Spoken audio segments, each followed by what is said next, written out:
Hello everyone, and welcome to my review for Jujutsu Kaisen Chapter 219. Sorry there was no review last week. I just really didn't feel like I had that much to talk about last week.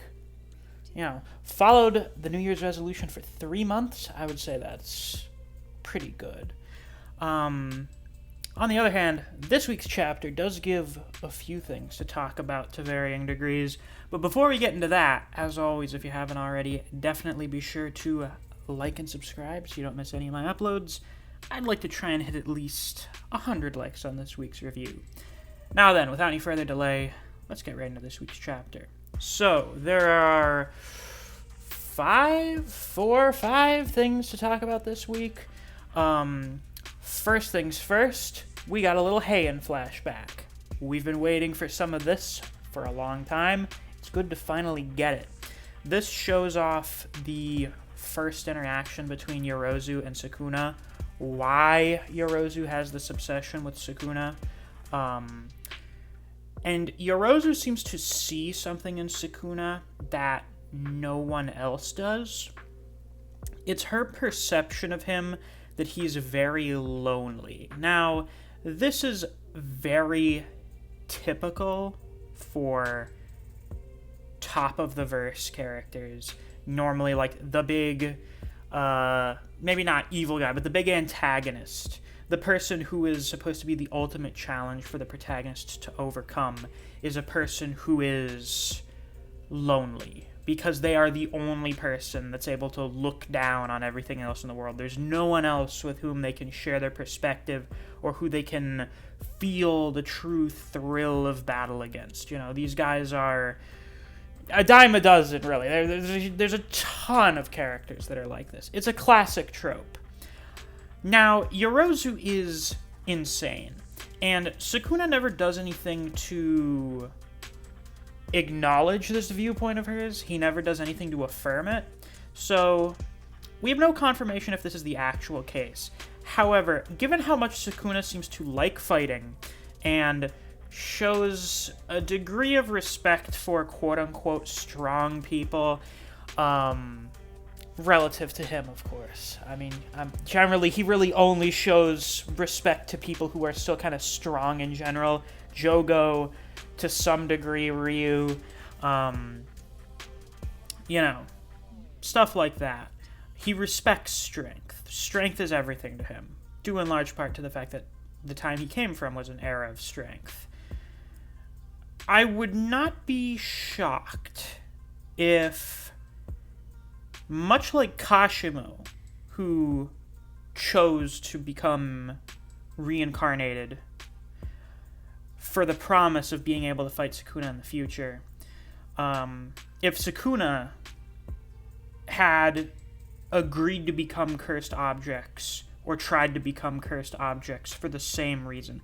I don't remember if it was confirmed, but it feels like generally pretty easy to come to the conclusion that Kenjaku was the one that turned Sukuna into the 20 fingers. And that was likely for the purpose of being able to persist until a time in which he could have a real challenge, or there could be other people who could really challenge him. Because even Yorozu here, who, is really fucking strong, as we're going to get into very soon, is not really a threat to him. He cuts her open with Dismantle, and she doesn't even really notice until a little bit after it happens.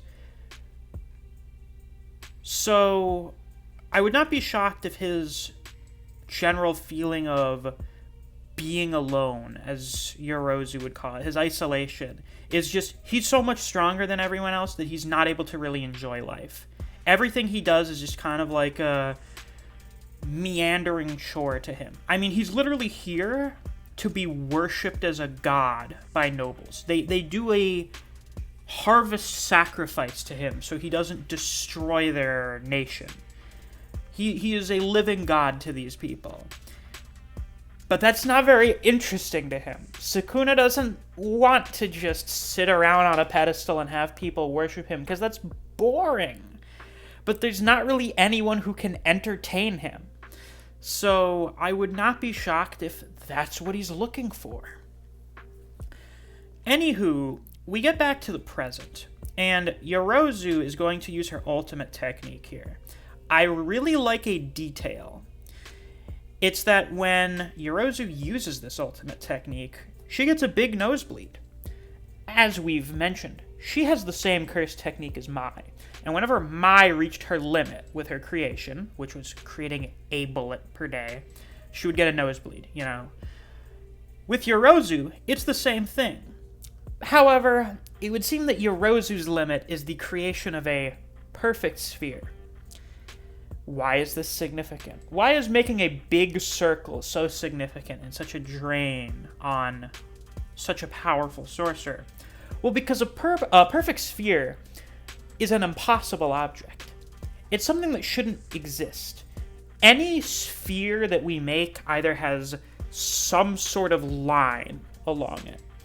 In games, spheres are constructed of polygons. They have sides. A perfect sphere is perfectly round. It doesn't have anything like that on it. And as a result, this means that it has an infinitely small point of contact, which gives it infinite surface pressure. And when this perfect sphere moves, it just kind of deletes everything.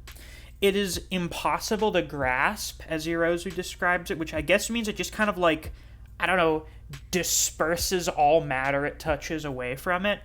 So it effectively disintegrates whatever it touches. It's a dollar store hollow purple. Hollow purple is fucking disgusting. It is a super broken technique. It just deletes anything that it comes into contact with. And for Yorozu to be able to make something that's very similar to that puts her really high up there. You know, if you didn't assume she was up there already. She is. That's a way the fuck up there move. And then, of course, because, you know, you have to worry about someone being able to dodge such a thing, she opens up her domain expansion, 3 layers of affliction. Or I think the Viz translation is like threefold affliction or something, which is not bad. I think that's still pretty good. And I'm not entirely sure what the stuff in here is. Some people have suggested it's parts of the female reproductive system, which would make it the second time we've gotten a domain expansion with parts of the female reproductive system. Kind of weird. No one else has had that consistent of a theme, so yeah. Anyway, so, you know, confirmed domain expansion user. Not a surprise in the slightest. But that means, of course, she can get sure hit on such a really powerful technique. That's good. And then Yorozu starts wondering, why isn't Sukuna using his own domain? Well, the man said he wasn't going to use his own power. He was only going to use 10 shadows here. I guess this is just sort of a flex to show just exactly how broken 10 shadows can get. Sukuna has an application of Mahoraga that we didn't know was possible. We wondered why he just summoned the wheel above his head. Where was Mahoraga? What does just having the wheel do exactly? Well, Sukuna seems to swap himself out with Mahoraga, and I guess as a result of that, Maharaga's not going to attack him, because now he's like down in the shadows or something. I've also seen some people suggest that because Sukuna was the one that killed Mahoraga previously, and now Sukuna's in charge, that just sort of counts as completing the ritual. I would like if Gege confirms that or not. That would be nice. But either way, he swaps out with Mahoraga, which is just a thing he can do, I guess. And then Mahoraga destroys the perfect sphere. He just counters it. He hits it with his... What was it called again? It's basically a reverse curse technique sword. They call it, like, holy energy or something, like a divine sword or something. Let me Let me take a look in the old volume 14. I love being able to pull out my physical volumes for this. By the way, I just got volume 19 the other day. Quite pleased. I was surprised. I didn't know it was out already. Is positive energy. Why was the word positive escaping me? Sometimes my own mental faculties confuse and frighten me. But yeah, the positive energy sword, we already know that it just sort of one-shots cursed spirits because it's antithetical to them. It's basically reverse cursed energy. And we already saw that what was it called? Vital deer. I'm not calling it round deer. Fuck January. Is able to cancel out other people's curse techniques, which I think was something we had theorized was possible, but it was good to get confirmation on it. And now with Mahoraga, we see that is indeed the case. Also, this means that Mahoraga can counter sure-hit attacks if he's adapted to them. But you may be wondering, didn't he just summon Mahoraga? Mahoraga shouldn't have adapted to it yet. Well, depending on your interpretation here. Your interpretation of Sukuna's words, in which he's explaining to Yorozu, after she's cut down by Mahoraga, that, people with techniques like yours always end up falling back on the same thing. Even though creation is something that has a lot of versatility, you're always going to fall back onto your liquid metal or your insect armor, which does show that the perfect sphere was made of the liquid metal. He says, I've already adapted to it. Now, you could interpret that to just to mean, oh yeah, I understand how it works, so I'm not concerned about it. Or, you can summon just Mahoraga's wheel and apply his adaptation powers to yourself.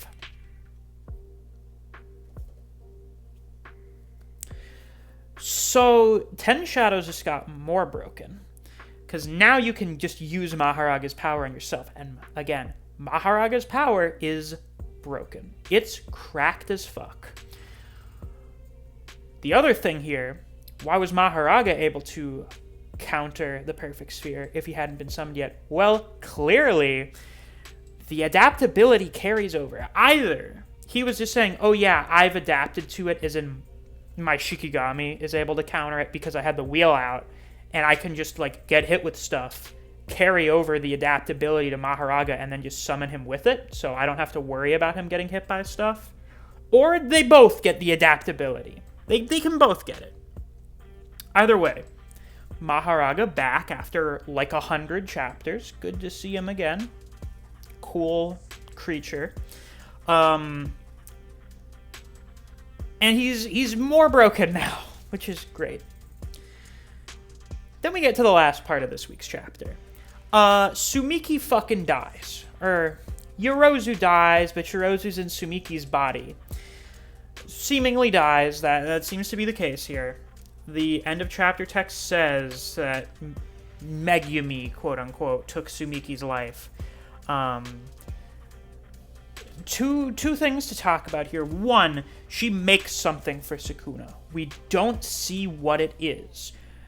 So she's pulling a Mai, which is really bad because Mai gave Maki a really, really powerful curse tool. And now Yorozu's probably doing the same, except Yorozu is way stronger than Mai, so whatever the fuck she's making is probably way stronger than the Soul Liberation Blade. It may be one of his old artifacts, the thing that we saw when his original form got revealed back in, chapter 117 or something. One of those cool old Japanese ritual tools. Sukuna weapon fighting? Yes, please.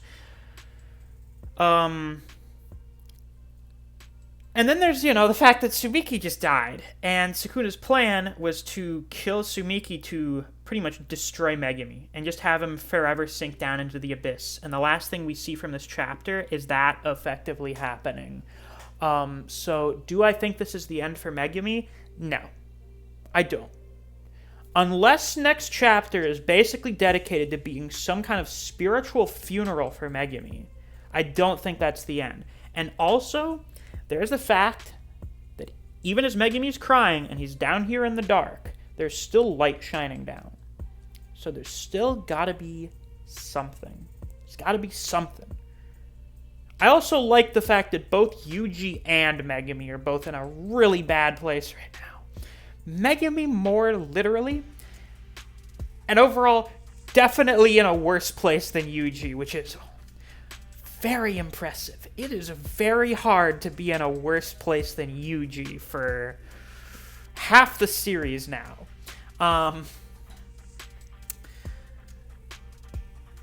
I think the internal battle is still going to happen. It has to happen, because Sukuna's so broken. He's so powerful.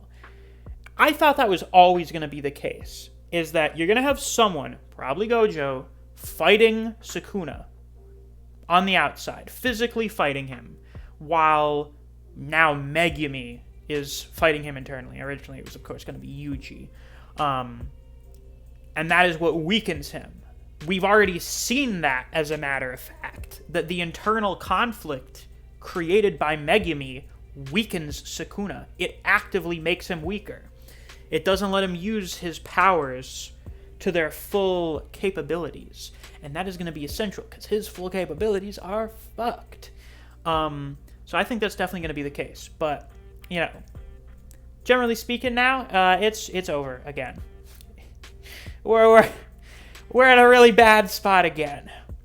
You know, we had Sukuna taking over Megumi's body, and we were like, oh, it's game over. It's super fucked. And then we got some caveats. And now those caveats are gone for the time being. So now it's just like, it's over again. Yeah, so, you know, we're in a real bad place. I saw some comments from people about the chapter. I saw at least one saying that Megumi was like some kind of sorry excuse for Sasuke or Vegeta character. And I'm just like, I get that he's like the rival deuteragonist character, but I don't really see much of the similarities. It's like, I guess he's the gloomy one, so he's kind of like Sasuke or something, but I think Megumi is generally a fairly distinct character. Also, I don't think a character experiencing really fucked up hardship is a knock against their character. Characters that have suffered through a lot of shit, when handled well, are usually the best characters. That's why Yuji has become so good since Shibuya.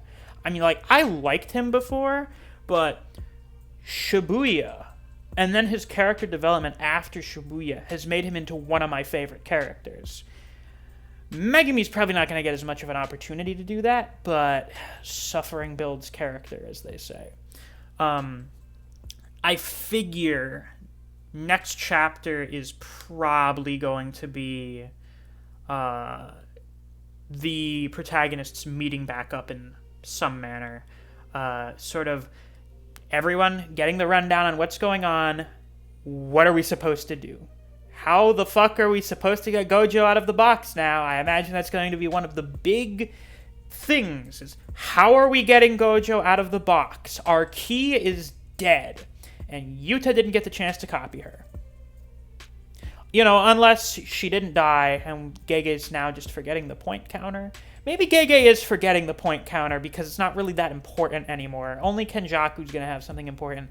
And then, you know, you have Kenjaku's plan. Is he going to do the big merger thing now? Things are really fucked. The only way I can see us getting Gojo out is if that missing bit of the inverted Spear of Heaven becomes an actual plot point, which I could see.